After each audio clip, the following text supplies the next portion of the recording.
Good morning, friends. Welcome back to my YouTube channel, Medical Classes by Dr. Srinidhi Kumar Acharya. Don't forget to subscribe my channel and also give your valuable comments. As we know, we are discussing about Phalaprashana Samskara in the last class, and we have seen all the details of Phalaprashana Samskara and why it has to be done and how it is helpful to fulfill the caloric requirement and how it will help to fulfill the concept of a slow introduction of the complementary feeds and many such things we have discussed in the last class. So today we will have a detailed explanation regarding Anna-prashana Samskara. Now, Anna-prashana Samskara is mentioned very beautifully by Kashyapa, and he gives in Kilasthana Jatakramiya Adhyaya, that is 12th chapter, 15th shloka, so where he gives the detailed explanation of Anna-prashana Samskara. The word Anna-prashana is also mentioned by Vagbhata and as well as Shushu Samhita, but they have not given much detailed explanation of procedure of Anna-prashana Samskara.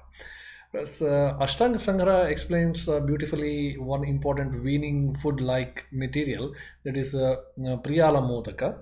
But anyhow, the details of the procedure is not available. But Kashyap is the one who explains this procedure very detailed. So tadvihi danta jatasya anyaprashanam dashamevamasi prashaste. This is a very important thing.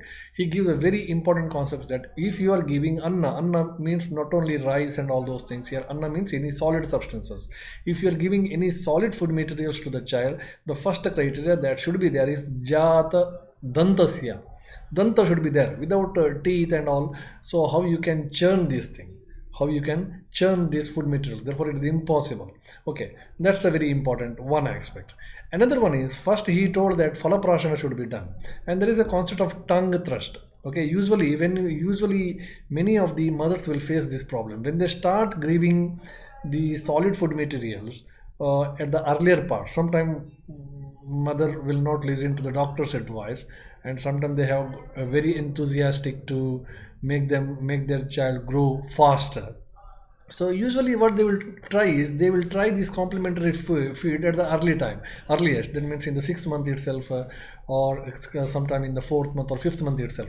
What actually happens is that time child will have a tongue thrust. That means the tongue will be, that means whatever you are putting into the mouth, baby will throw it out.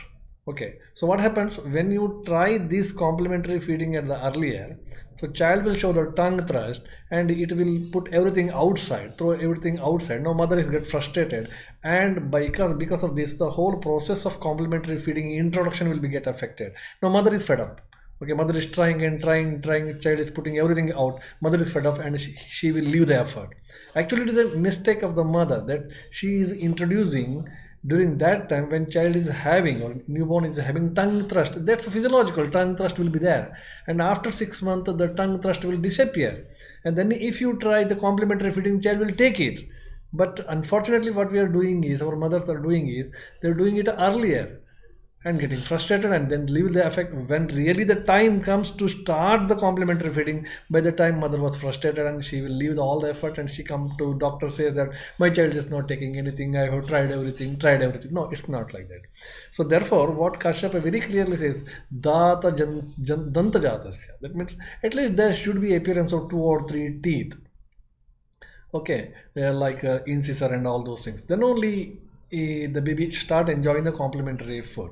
It should not be tried earlier. So anyway, tadvi danta jatasya anyaprashanam dashamevamasi prashasya ahani prajapatyehe nakshatre abhyartaha. That means the maximum time given for the initiation of Anna-prashana Samskara, that is solid food introduction, is 10th month. By the end of the 10th month, child has to be habituated for intake of or tolerated for the child should be tolerated for the intake of solid food.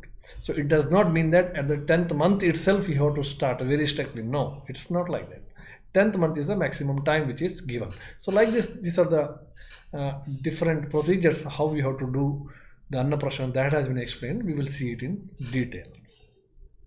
Now, introduction of the solid food should be done only after the eruption of the teeth, probably after 8 to 10 months of age, because Charakas Kashyapa very clearly says Paratova Pravartate, Ashtama Maso Paratova Pravartate. The teeth which is appearing in the 8th month is considered as best one and Dirghayusha. Sometimes teeth may erupt before that, but Charaka says these are not the teeth with the optimal qualities. Okay, so this samskara will be conducted on the 10th month in an auspicious day. This is the procedure, Shubha Tithi of Prajapati Nakshatra, and after worshipping the Deva, Dvija, etc., followed by the Swasti Vachana and Mangala Charana. This is the religious procedure. Okay, now a square portion is marked and it is smeared with the Gomaya, and then the different food substances like mamsa, payasa, dadi, etc. should be kept. So now this is a procedure where for the first time you are initiating the solid food. Okay, this marks the initiation. Thereafter daily you have to practice the same thing. There is no religious function, but in the first day religious function, mother has been taught everything, and likewise she has to continue daily. Okay, so substances should be kept, and it will be also covered by the darba, and also gandhamala, etc. Now flowers which are having very fragrant flowers and garlands with the aromatic smell like jati pushpa should be also spreaded on the floor. Okay, so this is give the antiseptic properties, disinfectant properties, the strong flowers that also increase the taste. Okay, the smell also increase the taste, so like that. Now different playing articles should be also kept here. Now this is another beautiful concept. Charaka also, sorry, Kashyapa also explains that playing articles should be also kept along with this, because child will be attracted by the playing articles and start playing, and by that time you can give the Anna Prashanna Samskara. Now different mamsa preparation should be also kept, especially the mamsa of lava, titira, charanayuda. It should be kept along with the different tasty dishes. Rather here mamsa refers to mamsa rasa. Okay, the mamsa rasa which is prepared, or veshavara which is prepared by different type of mamsa should be also used.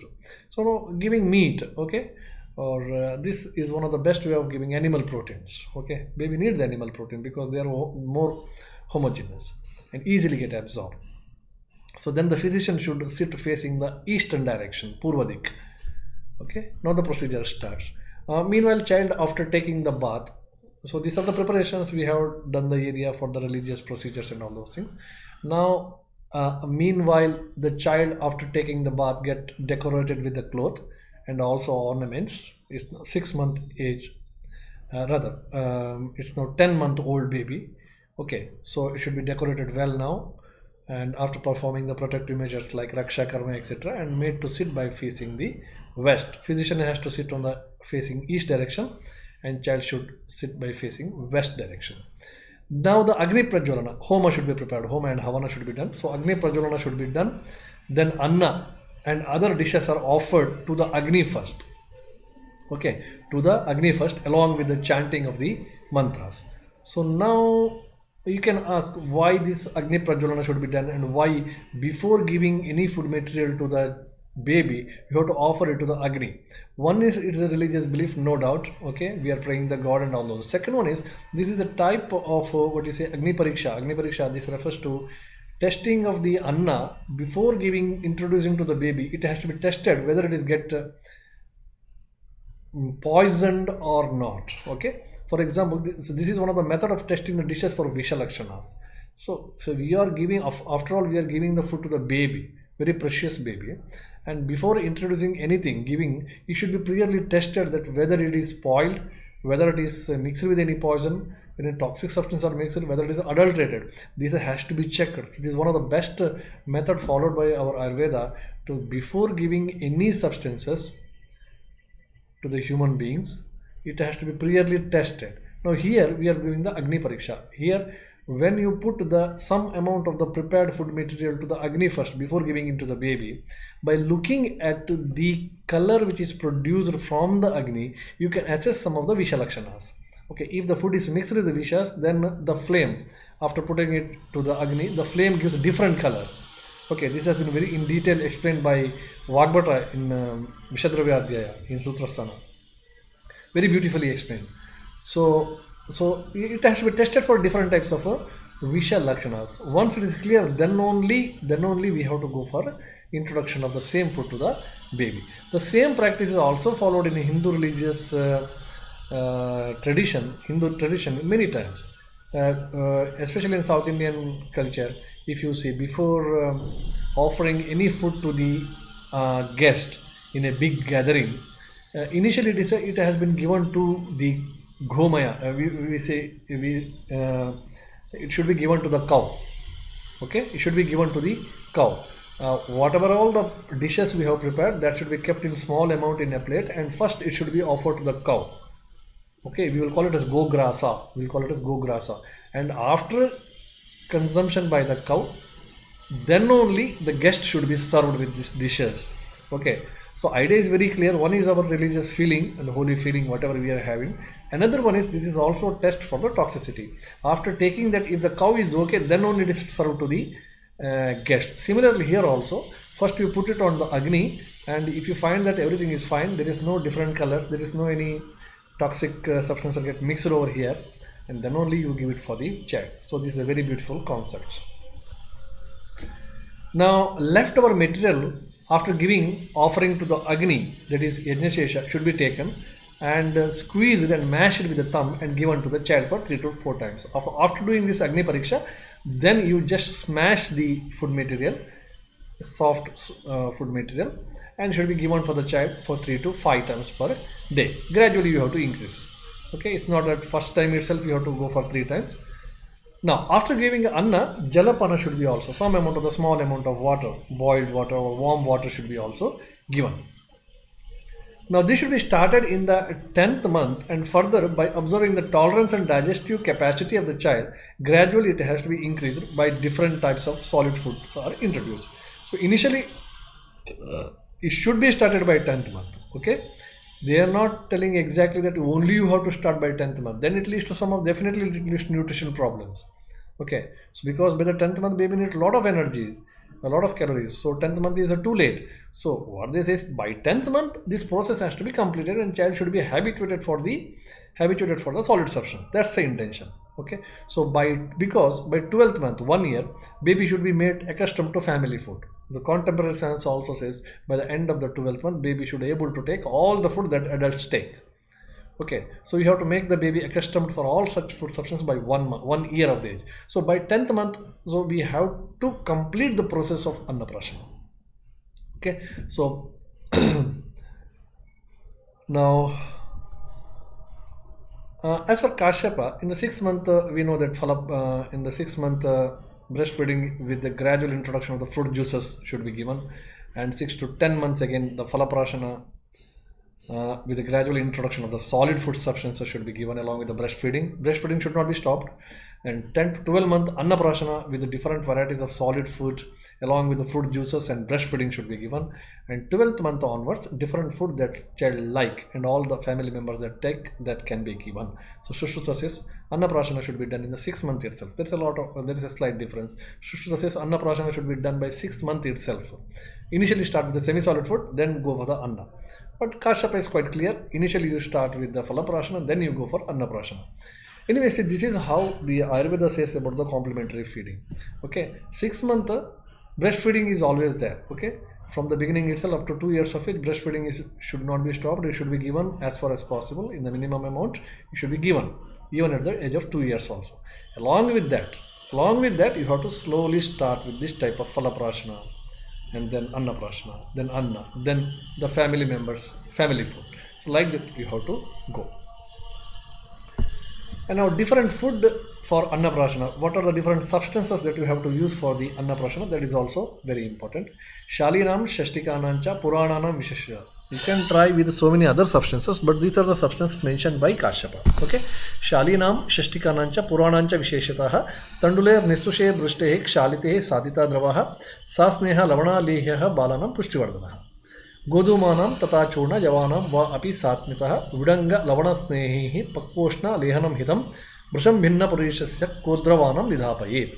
Brudvika, Madhusarpishi, Didhya, Pittatmanaha Sadaha, Matulungarasopetam, Savate Lavanashanam. Ekantaram, Dvayantaram va Deshagni Balakalavitah, Yadavaha, Kshutam Pashehet, Anyena Satmyam Ashayet. So these are the explanations which are given by Kashyapa regarding the food which has to be used for Anna-prashana. So now if you see Shali, Shashtika, Goduma, etc. materials are used here. Now these are nothing but carbohydrate rich material. Okay, so many carbohydrate rich food should be taken in as the first choice of Anna-prashana, because carbohydrate food gives the maximum amount of the energy, easy for digestion and all those things, and also easy for tolerance to some extent. And but only giving carbohydrate food is also very dangerous. Okay, nowadays what is happening, especially in South India, we go for the shali etc preparations more, and baby is getting only sugar or carbohydrate. Such babies are called as sugar babies. Okay, so that is also not good. Food should be a balanced food. Everything should be there, but predominantly it should be with the carbohydrate food. That also, even for the adults also, our food should be predominantly contains carbohydrate about 60%. So therefore, this is many carbohydrate food like shali, shastika, goduma, etc. taken as the first choice for the Anna-prashana, and later some other food substance should be mixed. Carbohydrates are easily available, easily digestible, and also high energy yielding food, but it should not be only carbohydrate. If it is only carbohydrate, then it is may lead to sugar babies. Now, different rice preparations like shali, especially shastik shali. Shastik shali is one which is grown in 60 days, should be taken. Then paddy should be taken and fried with the husk intact. Paddy should be initially taken. It should be fried first without removing the husk. And this is one of the very important scientific understanding. What is that? When you don't remove the husk, this is also traditionally in South India how they process the paddy. They collect the paddy and they will just boil it and then make it dry it, and then they remove the husk. Okay, this method is somewhat similar to that of the parboiling method.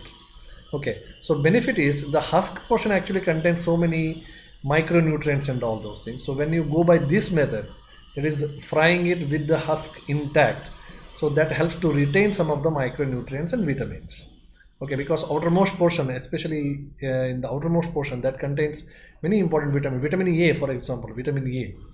Vitamin B, vitamin B1. Vitamin B1, that is one of the important vitamin which is present in the outermost cover of this husk and all. Rice bran oil is also not available now available. That is also vitamin B1 rich. Okay, anyway, so which helps to restore the micronutrients and vitamins. So later husk should be removed and rice is powdered. Okay, so powdered rice can be mixed with the different liquids like milk, added with the oil, sasneha, and salt, lavana, and given to the baby to increase the taste of the baby of food. And this will act as a nourishing food or pushti vardhana, balanam pushti vardhana. Okay, so this is one part of food in case of Anna-prashana. This food can be given as it is easily digestible and commonly available. Now, similarly, many wheat preparations like goduma and yava are also given by considering the congeniality and hypersensitivity of the food. That is very important.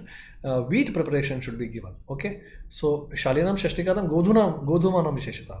So now this is very important actually, because there is a disease called as gluten hypersensitivity, and also there is a disease called as celiac disease, very common in North Indian setting. Okay, so usually what happens in the North Indian setting, what happens usually as is a complementary food, they will start with the wheat preparations. Okay, sometimes babies are having allergy towards the wheat, just like milk allergy towards the wheat also, and that is called as gluten hypersensitivity. Gluten is a protein which is present in the wheat, and the body shows a hypersensitivity reaction to that. And sometimes the next stage of them, it's called as celiac disease. Celiac disease is an autoimmune disease. Okay, now usually what happens is after this particular procedure, that means once the baby is gaining the weight normally till 6 months when it is given with the breast milk, but once they start with the outside food like wheat and all, the baby start depriving in gaining the weight, and there is a loss of weight, and that's the starting point of the celiac disease. And that particular autoimmune procedure, autoimmune phenomena that causes the damage to the intestinal villi, and at the end the child land up with malabsorption, total malabsorption. So shastinam, shalinam, shashtikanam, godumanam visheshanam. So when you are introducing with any wheat products, we have to be very careful about the gluten hypersensitivity and possibility of a celiac disease, because that's the time exactly where the celiac disease begin. Most of the time the mother come to us after 2 years, my child is not gaining the weight, but the problem start after giving the complementary food substances like this. So this act as a very good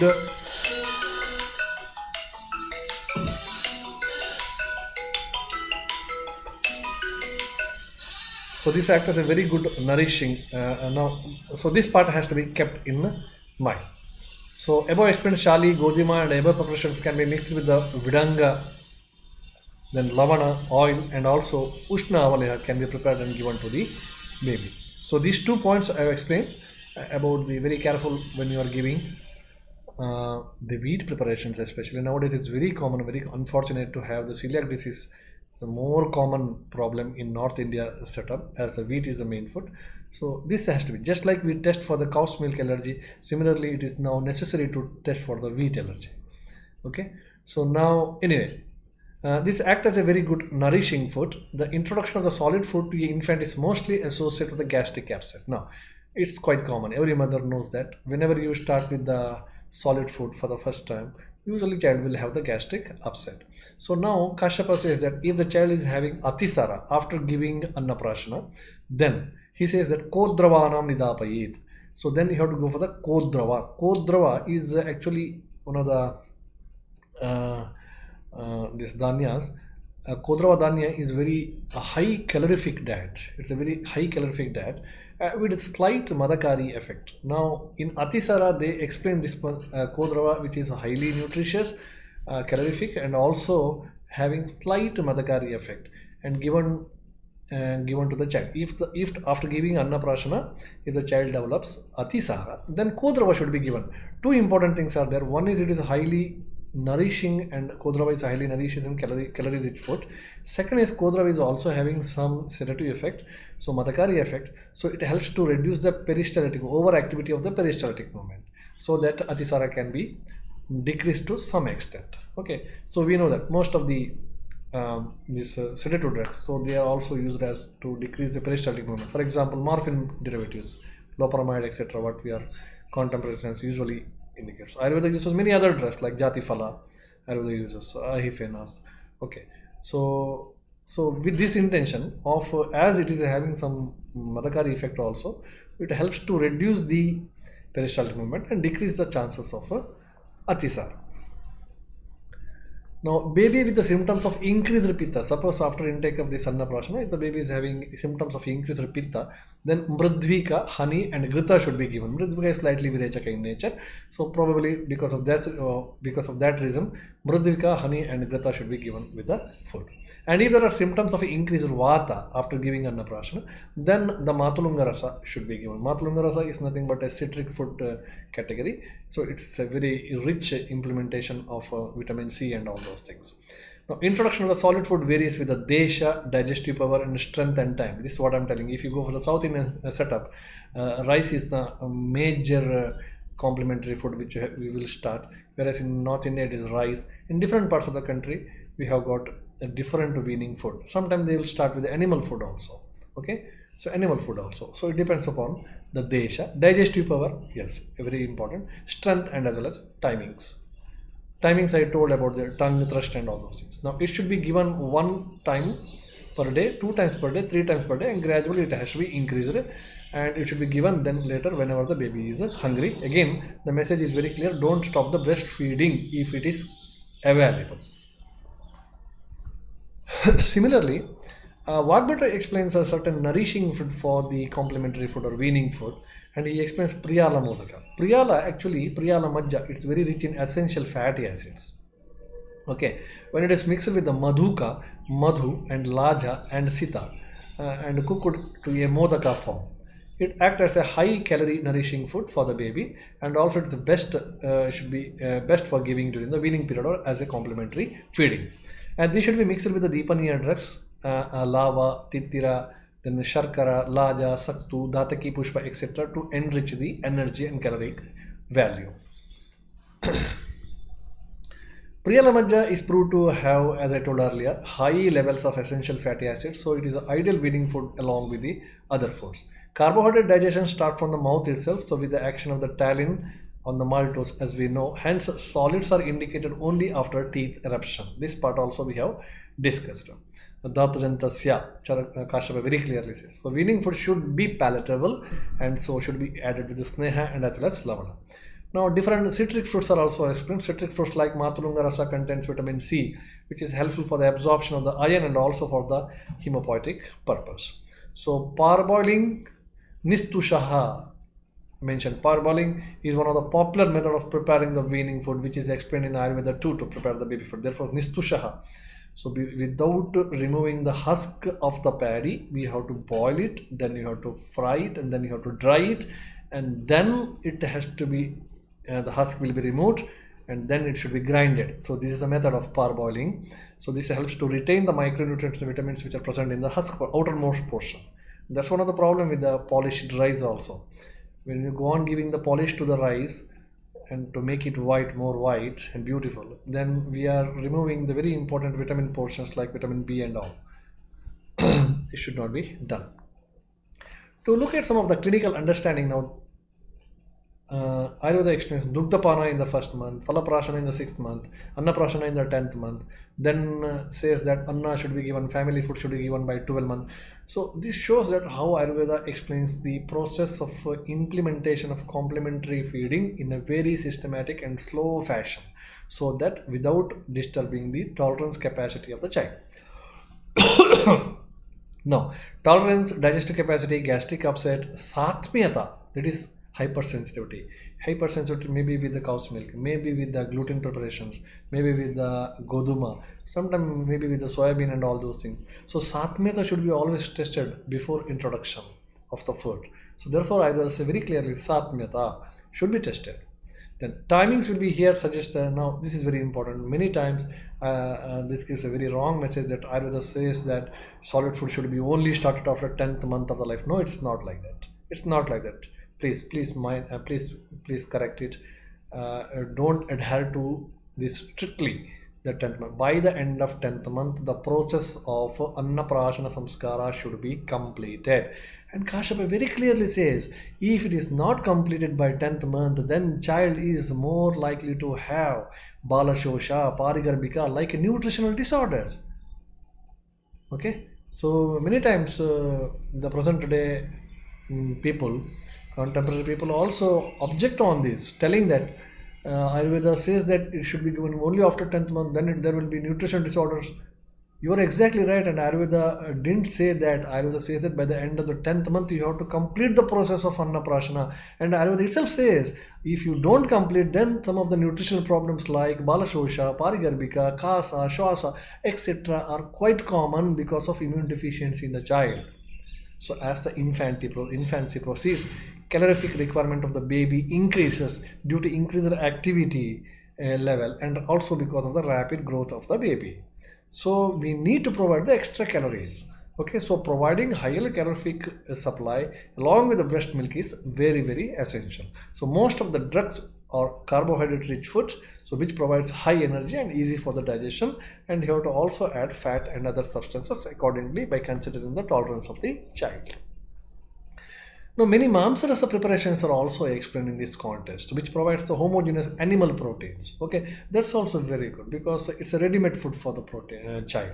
If you provide some of the easily digestible Mamsarasas, so social function has been performed in this happy moment, and same has been utilized to educate the parents regarding the method of Anna-prashana feeding, and it also gives an opportunity to check for the nutritional deficiencies, nutritional disorders. Okay, so traditionally different schedules are followed for the Anna-prashana as for the convenience, but timings mentioned here indicates the maximum time limit to introduce the solid food. Okay, after which there will be a threat of developing nutritional disorders like Poshanajanya Vyadhis. So certain fermented food items can also mention as fermented food items act as probiotics and prebiotics and helps to maintain the intestinal bacterial flora. So many fermented food materials are also indicated for the purpose of Anna-prashana Samskara. During this procedure, it is told that weaning food should be first offered to the Agni and leftover parts should be given to the baby. I already explains the fire test or Agni Pariksha. Now, both these weaning procedures should be done during the first year of the life Falaprashana and Anna-prashana, that is Kshirapa periods as per Ayurveda. So this gives a strong message that breast milk should not be stopped. Along with that, other complementary food should be given. So these are some of the important aspects related to Anna Prashanna Samskara, and this is all for today. And in the next class, we will again meet with another Samskara. Thank you very much. Don't forget to subscribe my channel and also give your valuable comments. Thank you very much.